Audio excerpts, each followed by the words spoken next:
வாழ்க்கைக்கான வார்த்தை என்ற இந்த வலை ஒளிபரப்பிற்கு உங்களை வரவேற்கிறோம். இது ஆதியாகமம் முதல் வெளிப்படுத்துதல் வரை முழு வேதாகமத்தையும் உள்ளடக்கிய ஒரு தினசரி தியானமாகும்.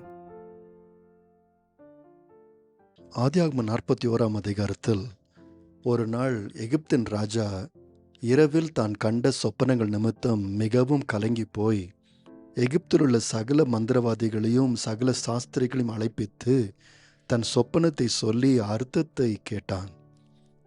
அந்த அர்த்தத்தை அவர்களால் சொல்லக்கூடாமல் போயிற்று. அந்த தருணத்தில் பானபாத்திரக்காரன் 2 வருஷங்களுக்கு முன்பதாக யோசேப்பு சிறைச்சாலையில் அவர்களுடைய சொப்பனங்களை வியாக்கியானம் செய்ததை நினைவு கூர்ந்து பார்வோனிடத்தில் சொன்னான். பார்வோன் உடனடியாக யோசேப்பை அழைப்பித்தான். யோசேப்பு வந்து பார்வோனிடத்தில், இந்த சொப்பனங்கள் எகிப்து தேசத்தை பற்றிதான சொப்பனம் என்று சொன்னான்.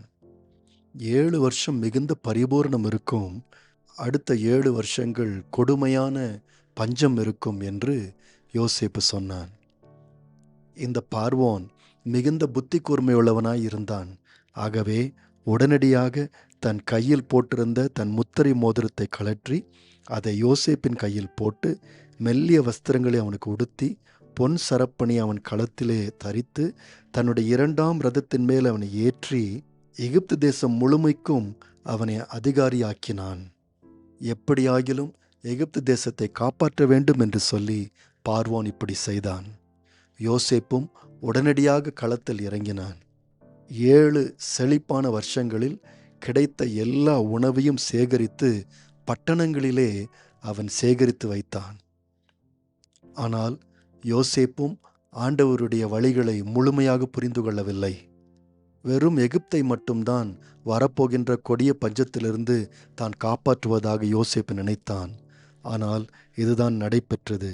அந்த அதிகாரத்தின் கடைசி வசனம் 57ஆம் வசனம் சொல்லுகிறது, சகல தேசங்களிலிருந்தும் பஞ்சம் கொடியதாயிருந்தபடினால் சகல தேசத்தார்களும் யோசேப்பினிடத்தில் தானியம் கொள்ளும்படி எகிப்திற்கு வந்தார்கள்.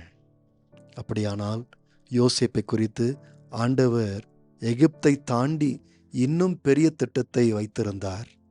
யோசேப்பு உலகம் முழுவதற்கும் ஆசீர்வாதமாய் இருக்க வேண்டும் என்பதுதான் ஆண்டவருடைய திட்டமாய் இருந்தது. இந்த அதிகாரத்தில் யோசேப்பினுடைய முதல் மகன் பிறந்தபோது 51ஆம் வசனத்தில் அவனுக்கு மனாசே என்று பெயரை யோசேப்பு கொடுத்து, என் வருத்தம் யாவையும் என் தகப்பனுடைய குடும்பம் அனைத்தையும் நான் மறக்கும்படி தேவன் பண்ணினார் என்று சொன்னான். ஆனால் அடுத்த அதிகாரத்திலேயே அவனுடைய தகப்பன் வீட்டார், அவனுடைய சகோதரர் உணவுக்காக அவனை தேடி வந்தார்கள். அப்பொழுதுதான் யோசேப்பு ஆண்டவர் தன்னை வெறும் எகிப்திற்கு மாத்திரம் அல்ல, அவருடைய தெரிந்து கொள்ளப்பட்ட சந்ததியையும் காப்பாற்றும்படியாக தெரிந்தெடுத்திருக்கிறார் என்பதை புரிந்து கொண்டான்.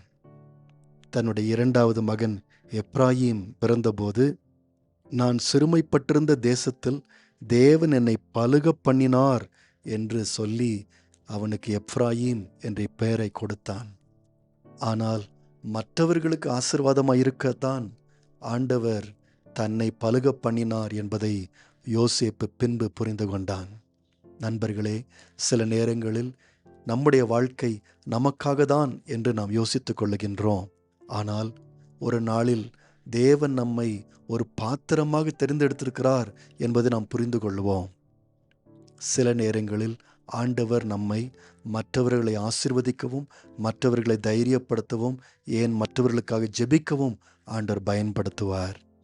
நம்முடைய வழிகள், நம்முடைய ஆசீர்வாதங்கள் நிச்சயம் மற்றவர்களுக்கு ஆசீர்வாதமாய் மாறும். அதுதான் ஆபிரகாமின் ஆசீர்வாதம்.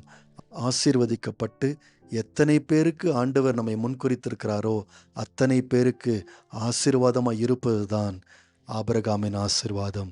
அது நம்மேலே இருக்கின்றது. நேயர்களே, இந்நிகழ்ச்சியை கேட்டதற்காய் நன்றி. மீண்டும் ஒரு புதிய அத்தியாயத்துடன் வாழ்க்கைக்கான வார்த்தையில் நாளை சந்திப்போம்.